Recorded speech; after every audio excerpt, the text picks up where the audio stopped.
So the title, I know, it's definitely going to take some balls for me to make this video. So guys, the Canon EOS R, it is coming out like in a few days. I did it. It's like, let's not beat around the bush. I actually just ordered it a few days ago. I spent the last few nights like literally clicking it in my cart, about to check out, not doing it. Like seeing that total with the lens and the adapter is like killing me. Considering the last camera I bought was the A7iii and it was like $1,000. But I have some good reasons why I picked the EOS R over like the Sony A7 III, which is like the most popular camera to get right now. If I wasn't going to get the EOS R, I probably would have gone to Sony. And let me just talk about a few of the reasons why I picked the EOS R. So first reason, just off the bat, is the fully articulating screen. None of the Sony cameras have it, so the A7 III, the A7R2, the A7S2, A7R3, all of those, none of them have a fully articulating screen. People are hoping that the Sony A7S III has one, but that's just because they're assuming Sony's going to put it up there. They may not. And to be honest, I was waiting for the Sony A7S III, but then it was rumored that it's not even close to coming out yet. So I'm sick of filming in 1080p. I'm ready to convert to 4K. So the EOS R is going to be my first like step into quality 4K shooting. Now that also brings me to my next point with the EOS R. The Sony cameras all shoot at 100 megabits per second, which I don't really understand why. It's a pretty low like data rate for 4K, considering the EOS R shoots at over 400 megabits per second. Now we all know when you upload 4K videos to YouTube, they compress the heck out of it, so the high data rate may not seem like much. But in reality, you know, when you're editing your videos, that higher data rate could mean like being able to gather more information from pushing shadows and the highlights and colors and stuff like that. Like, yeah, your final picture may not be 400 megabits per second, certainly when you upload it on YouTube, but filming and having that option with more data should allow me to kind of push my video look a little bit better. So that's definitely number 2 on why I picked the EOS R. Number 3, as stupid as it sounds, just the Canon color science. Everyone knows like Canon does produce the best colors. Sony is doing really good at that, but still Canon, if you want like out of the box, good looking colors, there's no other way around it. You can even shoot in the C-Log profile and then push stuff with that, and you can still get really good skin tones and stuff like that, which that's one thing I don't really do much. Like right now I'm filming in the neutral color profile, which I've never really done, so I'm kind of practicing with that. So C-Log is like the neutral color profile compared to my A7iii, but yeah, I do want the ability to color grade and play with my settings and stuff, but for the days that I'm just like feeling lazy, I just want to get a quick video up, but I want my videos to look good. Like I want to be able to rely on like good natural out of the box colors, and I think Canon will just allow me to do that no matter what. Number 4 is the lens selection. So right now, the EOS R, it has a brand new mount. So all the lenses made for the EOS R, they just came out. Like there's not too many, but the ones that are out are really promising. Like the 24-105 is the first L glass lens with nano USM technology. So the autofocus compared, or actually paired with that lens with autofocus on the camera should be like the best in the business, honestly. And then they have a crazy lens, the 28-70 f2.0, which I'm really excited to try that one out, even though it's a $3,000 lens. And then there is the 50mm f1.2 that looks pretty cool.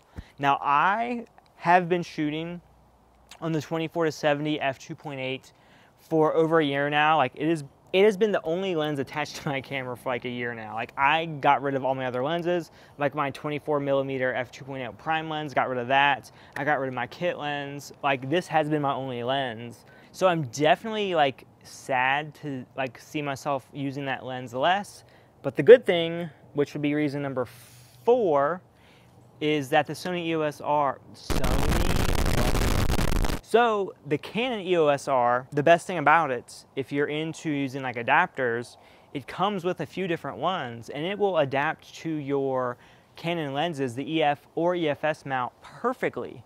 So my 24-70 f2.8, it's like my favorite lens in the world.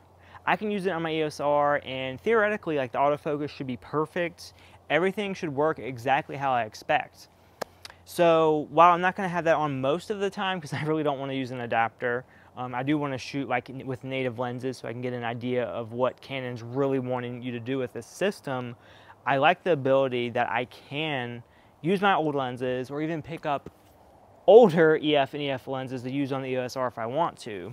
So if I want to pick up like the 10-18 to vlog with, that's also a great possibility. Or the 17-55 f2.8, like that's another great lens. It's not a full frame lens, but it should be great to use with the EOS R as well. And number 5. So number 5 is interesting because it's putting a lot of faith into Canon. But I just want to buy the EOS R to support the system, like not necessarily the camera and the specs and what it has right now, but I'm buying the EOS R to support the new system. So the EOS R is like the future of Canon photography. And this is just one camera. So what I'm doing is spending money on a camera. Ultimately, I'll be spending more money on lenses than the body itself. And I want the ability to use those lenses with the newer cameras coming out. So right now, like the beast that Canon has is the 1DX Mark II. And you know that they're going to come out with a 1DX Mark III or just something similar. And the day that Canon comes out with like a $6,000 mirrorless camera with all the boxes checked off, it's gonna blow people's minds. And I'm like waiting for that day. I know the EOS R isn't like the camera to beat. Like the specs aren't amazing. It has a 4K crop, like 1.7 times, which a lot of people are gonna hate. It doesn't record at 120 frames per second in 1080. It doesn't record in 60 frames per second in 4K. So like, why would you buy it compared to the GH5, compared to the A7iii, you know, compared to all those different cameras? And in reality, like the biggest reason is that I just prefer Canon. Like it's a preference type thing. It shoots in 4K, which is gonna be great. It's gonna have a crop, so it's gonna be like this. So I'm just gonna have to stand back farther and use wider lenses, but I'm shooting with a APS-C sensor right now, so it's not gonna be that drastic anyway. So APS-C sensor, like the ADD, is 1.6 crop. The 4K in the Canon EOS R is gonna be 1.7. So in reality, like it's gonna be like cropped in like that. It's not gonna be horrible. And there's a secret, like if you want a wider shot, you know, you can just, like here's a hint for you, you can just move your camera back if you want to. So here we go, here's the life hack for you. How to do a wider shot, just move your camera in a different space. You don't really need EOF, you don't really need full frame to capture something wide. And then two, just like I'm comfortable with Canon, so the menu systems, the buttons, a lot of it is gonna seem familiar. And as somebody that works a normal full-time job and goes to school, like I can't really afford to just pick up a new camera system and learn it and then like reteach myself everything. I've used Canon and this ADD for about 2 years now, so all the experience that I've gained using this camera is gonna carry over nicely to the EOS R. So it's not like I'm gonna be like a novice all over again, which I really look forward to. Also, which I'm not sure if we're at like number 6 or 7, or this is just another talking point, I don't know. This is just a bonus. The fact that I'm using the ADD right now and have the 24-70 lens, this is gonna be my B cam in the future when I have the EOS R. So like when I'm doing product shots, like I'll be talking to my EOS R, but then having my ADD like filming from a different angle. Currently right now, if I'm doing different angles with my videos, I'm either using my Sony RX100 or my cell phone. But honestly, the Sony RX100 is a really good vlogging camera, but for like a B cam, it's horrible because for one, it doesn't match the colors and everything on my Canon, but then two, it doesn't have a touchscreen. So the fact that I can have 2 cameras with touchscreens and both like the same system, both being Canon, is like priceless to me, and that's a reason that a lot of people may not be able to like agree with, because we all have different cameras and we all like different things.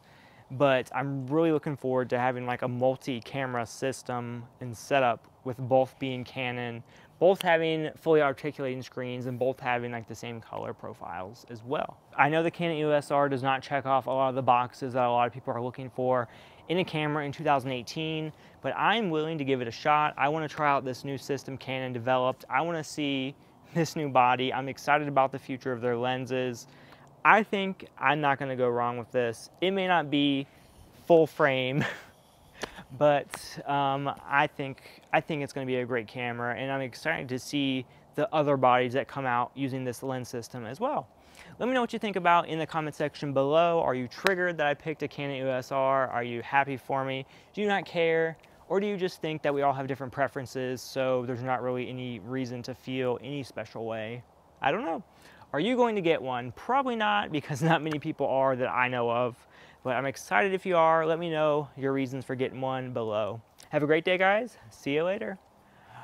Bye.